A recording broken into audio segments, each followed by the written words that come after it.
வாங்கக்கா, என்ன சாப்பிட்றீங்க? என்னத்த வாங்கி என்னத்த சாப்பிட? நம்ம கடையில் நீங்க என்ன வேணாலும் சாப்பிடலாம்க்கா. சிக்கன் குழம்பு இருக்கு, மீன் குழம்பு இருக்கு, இல்ல சைவம் வேணுமா சாம்பார் சட்னி கூட இருக்கு. இங்க பாருப்பா, வயிற்றுல கிளப்பாத, அப்புறம் வரம் இல்லாம பேசிடுவேன். அக்கா, நீங்க வேற யாரோ நினைச்சு என்கிட்ட பேசிட்டு இருக்கீங்கன்னு நினைக்கிறேன். இதுக்கு முன்னாடி நீங்க என்ன பாத்திருக்கீங்களா? ஏன்பா நடிக்கிற? நேத்து அவசர அவசரமா காலையில டிஃபன் வாங்கிட்டு போனேன். காசு கொடுக்க மறந்ததுக்கு அத்தனை பேர் முன்னாடி காசு கொடுங்கன்னு கத்தி கூப்பிட்டியே, அதுக்குள்ள மறந்துட்டியா? அந்த 2 முட்டை தோசை ஒரு மெதுவடை நீங்க தானே? பரவாயில்லையே, கட்டி கொடுத்த வரைக்கும் ஞாபகம் வச்சிருக்க. ஐயோ, உண்மையாவே ஞாபகம் இல்லக்கா.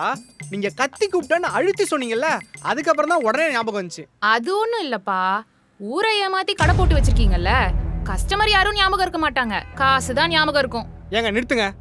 நானும் வந்ததுல இருந்து பாத்துட்டு இருக்கேன், மரியாதை எல்லாம் பேசிட்டு இருக்கீங்க. என்னதாங்க பிரச்சனை உங்களுக்கு? என்ன பிரச்சனையா?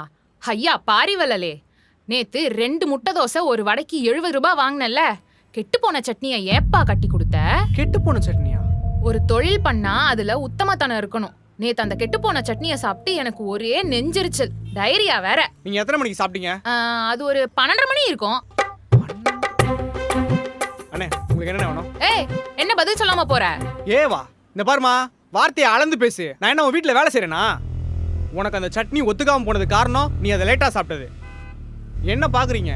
சீக்கிரம் சட்னி கெட்டு போகாம இருக்கணும் தான் அதை கடைசியா அரைக்கிறோம். கையில கொடுக்கும் போதே சீக்கிரமா சாப்பிடுங்கன்னு சொல்லி தானே கொடுக்குறோம். உங்க இஷ்டத்துக்கு மதியம் சாப்பிட்டா சட்னி அது வரைக்கும் கெட்டு போகாம உங்களுக்காக காத்து கிடக்குமா?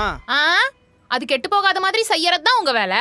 எதுக்கு? உங்க ஒரு ஆளுக்கு கெட்டு போகாம இருக்கிறதுக்கு நாங்க கண்ட கருமத்தையும் கலக்கணுமா? எங்க சட்னி கெடாம இருக்குமோ இனிமேல் அந்த கடையில போய் வாங்கிக்கோங்க. கிளம்புங்க. இந்த சீரீஸை நீங்க தொடர்ந்து பார்க்கணும்னா வெண்ணிலா டிஃபன் சென்டர் சேனலை சப்ஸ்கிரைப் பண்ணிடுங்க. Vennila tiffin centre, co-sponsored by Fine Dine Academy.